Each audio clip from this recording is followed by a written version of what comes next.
আসসালামু আলাইকুম। কেমন আছেন সবাই? আই হোপ আপনারা সবাই অনেক ভালো আছেন অ্যান্ড আমি আলহামদুলিল্লাহ ভালো আছি।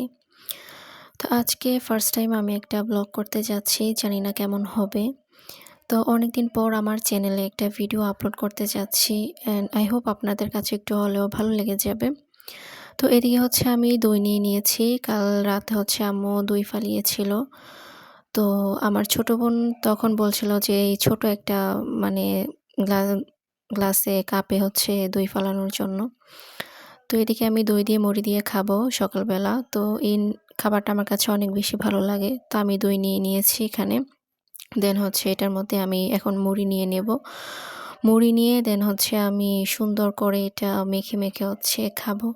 এই খাবারটা আমার কাছে অনেক বেশি ভালো লাগে। আপনাদের কাছে কেমন লাগে অবশ্যই কমেন্ট করে জানাতে ভুলবেন না।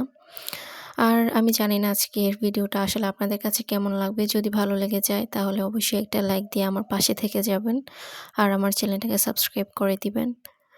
তো এই তো এদিকে হচ্ছে আমি অনেক মজা করে দই মুড়ি খাচ্ছিলাম। আমার কাছে অনেক বেশি ভালো লাগে এই খাবারটা। আর দই খেলে কিন্তু শরীর ঠান্ডা লাগে। তো দেখছিলাম আজকে আম্মু কি রান্না করছে। এদিকে হচ্ছে ঢেঁড়স ভাজি ছিল। এদিকে হচ্ছে আপনার আমার ফেভারিট মাছ পাঙ্গাস বেগুন দিয়ে রান্না করেছিল। এদিকে হচ্ছে আম দিয়ে টক ডাল রান্না করেছে। দেন তারপরে চলে আসলাম খাওয়া-দাওয়া শেষ করে রুম গোছানোর জন্য। এদিকে রুমটা হচ্ছে সুন্দর করে ঝাড়ু দিয়ে নিচ্ছিলাম। দেন এই তো সকালবেলা হচ্ছে একটু কাজ থাকে যেমন রুম গোছানো, মার পাশে একটু রান্নাবান্নার কাজে সাহায্য করা।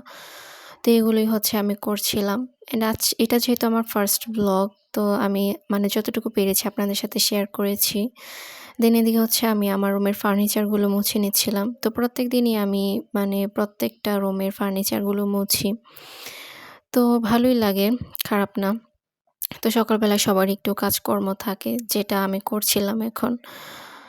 এই তো ছোটখাটো কাজ করতে হয় আমার। মারা তো আর আসলে তার মেয়েদেরকে দিয়ে এত কাজ করায় না। এই তো আমি যতটুকু পারছিলাম করছি। এই আর আজকে আমার মাদ্রাসা ছিল বাট হচ্ছে আমি যাই নাই। আমার একটুও ভালো লাগছিল না। আর এদিকে আমি মসুর ডাল নিয়ে নিয়েছি। আমার মাথায় অনেক খুশকি হয়েছে যার কারণে মসুর ডালের পানিটা দিব। তো এই পর্যন্তই সবাই ভালো থাকবেন। টাটা, আল্লাহ হাফেজ।